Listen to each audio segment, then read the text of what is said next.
কেউ আপনাকে জাদু করেছে কিনা বুঝবেন কিভাবে? এর থেকে বাঁচার উপায় কি? 5টি চিহ্ন যদি আপনার মধ্যে প্রকাশ পায় তাহলে বুঝে নেবেন কেউ আপনাকে জাদু করেছে, ব্ল্যাক ম্যাজিক করে, কুফরি করে আপনাকে ঘায়েল করার চেষ্টা করছে। এমন অনেক অজানা তথ্য আমার কাছে জানা আছে। এমন অনেক সময় দেখা যায় স্বামী স্ত্রী দুজনকে পাগলের মতো ভালোবাসতো, কিন্তু এখন দেখা যায় একজন আরেকজনকে সহ্য করতে পারে না, একজন আরেকজনকে দেখতে পারে না। এরকম অনেক তথ্য আমার কাছে জানা আছে। প্রিয় ভাইয়েরা, অনেক সময় দেখা যায় নিজ আপন আত্মীয় স্বজন কেউ কাউকে দেখতে পারে না বলে তাকে ঘায়েল করার চেষ্টা করে, কুফরি করে, জাদু করে, ব্ল্যাক ম্যাজিক করে, সেহের করে তাকে ঘায়েল করার চেষ্টা করে। আমি নিজেও কুফরির শিকার হয়েছিলাম, ব্ল্যাক ম্যাজিক জাদুটোনার শিকার হয়েছিলাম। আলহামদুলিল্লাহ, এই আমলটি করার কারণে আল্লাহ তাআলা আমাকে মুক্তি দান করেছে। আপনিও যদি আপনার মধ্যে এই 5টি চিহ্ন, 5টি আলামত প্রকাশ পায়, আপনিও যদি এই আমলটি করতে পারেন, আল্লাহ তাআলা আপনাকেও মুক্তি দান করবে ইনশাআল্লাহুল আজিজ। প্রথম ব্যক্তি, যে ব্যক্তিকে জাদু করা হবে, সেহের করা হবে, ব্ল্যাক ম্যাজিক করা হবে, প্রথম নাম্বার চিহ্ন, প্রথম আলামত হচ্ছে সে কাউকে সহ্য করতে পারবে না। সবাইকে তার বিরক্ত মনে হবে, সে কাউকে দেখতে পারবে না। একটা সময় দেখা যেত নিজ আপন আত্মীয় স্বজন কিংবা নিজ আপন স্বামী কিংবা বলেন স্ত্রী যে তাকে পাগলের মতো ভালোবাসতো, তাকেও সে দেখতে পারবে না। সে বিরক্ত মনে করবে, অসহ্য মনে করবে, সবকিছুকে সে অশান্তি মনে করবে। এটাই হচ্ছে জাদুকারী ব্যক্তি কিংবা জাদু ব্যক্তি কিংবা যাকে ব্ল্যাক ম্যাজিক করা হয়, সেহের করা হয়, যাকে কুফরি করা হয়। এই আলামত হচ্ছে ওই ব্যক্তিকে সবসময় ওই ব্যক্তি কোনো কিছু সহ্য করতে পারবে না। 2 নাম্বার যে আলামত, যে চিহ্নটা আপনার মধ্যে প্রকাশ পেলেই বুঝবেন যে আপনাকে কেউ জাদু করেছে কিংবা আপনাকে কেউ কুফরি করে ঘায়েল করার চেষ্টা করছে, সেটা হচ্ছে সে একা থাকতে পছন্দ করবে। একা থাকতে পছন্দ করবে, অর্থাৎ ঘরের দরজা কিংবা রুমের দরজা সে তালা দিয়ে রাখবে, বন্ধ করে রাখবে, সারাটা দিন সে একা থাকতে পছন্দ করবে। এটাই তার কাছে মনে হবে শান্তি, কিংবা এটাই তার কাছে কমফোর্ট মনে হবে। কিন্তু এটাই হচ্ছে জাদু বেজা, এটাই হচ্ছে জাদুর আলামত কিংবা ব্ল্যাক ম্যাজিকের আলামত কিংবা কুফরির আলামত, কিংবা কেউ আপনাকে তাবিজ করে আপনাকে ঘায়েল করার চেষ্টা করছে, এটাই হচ্ছে তার সিমটম, তার আলামত। 3 নাম্বার, কোন ব্যক্তিকে যখন জাদু করা হবে, কোন ব্যক্তিকে যখন ঘায়েল করার চেষ্টা করা হবে কিংবা কুফরি করা হবে, ব্ল্যাক ম্যাজিক করা হবে, 3 নাম্বার যে আলামত সেটা হচ্ছে এমন যে সে মাঝে মাঝে ঘুমের মধ্যে এমন খারাপ স্বপ্ন দেখবে যার কারণে সে ভয়ে একেবারে কম্পন সৃষ্টি হয়ে যাবে।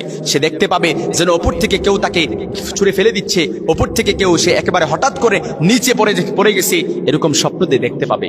এরকম স্বপ্ন আমরা অনেকেই দেখতে পাই, কিন্তু এটাই হচ্ছে জাদুর আলামত, এটাই হচ্ছে ব্ল্যাক ম্যাজিকের আলামত। আপনাকে জিন দ্বারা ঘায়েল করার চেষ্টা করছে, আপনাকে তাবিজ করে আপনাকে মেরে ফেলার চেষ্টা করছে, এটাই হচ্ছে তার সিমটম, এটাই হচ্ছে তার আলামত। এজন্য জাদুগ্রস্ত ব্যক্তি যার মধ্যে এই সিমটমগুলো, আলামতগুলো প্রকাশ পাবে, অবশ্যই সে নিকটস্থ কিংবা অবশ্যই সে সাথে সাথে এই আমলগুলো করে ফেলবে।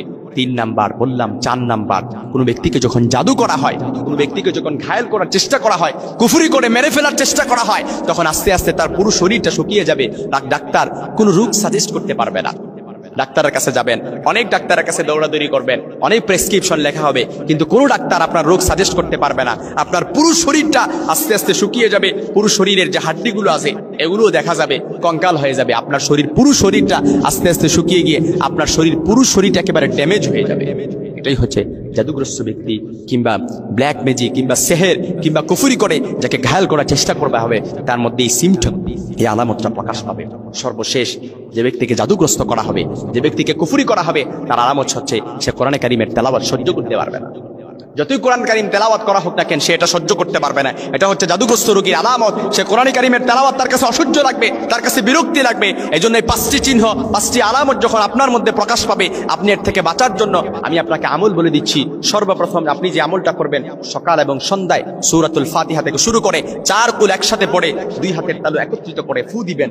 ফু দিয়ে পুরো শরীরটা মাসে করে নেবেন। আল্লাহ তাআলা আপনাকে জাদু থেকে, আল্লাহ তাআলা আপনাকে সেহের থেকে, ব্ল্যাক ম্যাজিক থেকে, কুফরি থেকে আপনাকে প্রোটেক্ট করবেন। যদি আপনি সকাল এবং সন্ধ্যা, সকালে ফজরের পরে, সন্ধ্যায় মাগরিবের সালাতের পরে 4 কুল পড়ে 2 হাতের তালু একসাথে করে ফু দিয়ে পুরো শরীরটা যদি মাসে করে নিতে পারেন, তারপরে সূরাতুল বাকারার শেষ 2 আয়াত আপনি তেলাওয়াত করবেন, ফু দিবেন। যদি সম্ভব হয় ঘরের মধ্যে স্পিকারে সূরাতুল বাকারার তেলাওয়াত আপনি কি করে রাখবেন, জারি করে রাখবেন। কেননা যেই ঘরে সূরাতুল বাকারা তেলাওয়াত করা হয়, ওই ঘরে কখনো জিন, শয়তান, পেতনি কোনো কিছু অ্যাটাক করতে পারে না। কোনো ব্ল্যাক ম্যাজিক, জাদুটোনাবান কোনো কিছু কাউকে অ্যাটাক করতে পারে না। ওই পরিবারের সকল সদস্যকে আল্লাহ তাআলা রহমত এবং বরকতের চাদর আবৃত করে রাখেন, আল্লাহ তাআলা নিরাপত্তার চাদর বেষ্টনী করে রাখেন কোন ঘরে যখন সূরাতুল বাকারা তেলাওয়াত করা হয়। এজন্য আপনি পড়তে পারেন না, আপনি সূরাতুল বাকারা স্পিকারের মধ্যে তেলাওয়াত করে আপনি বাজিয়ে রাখেন, দেখবেন আল্লাহ তাআলা আপনাকে এই সেহের, জাদুটোনা বান থেকে আল্লাহ তাআলা হেফাজত করেছেন।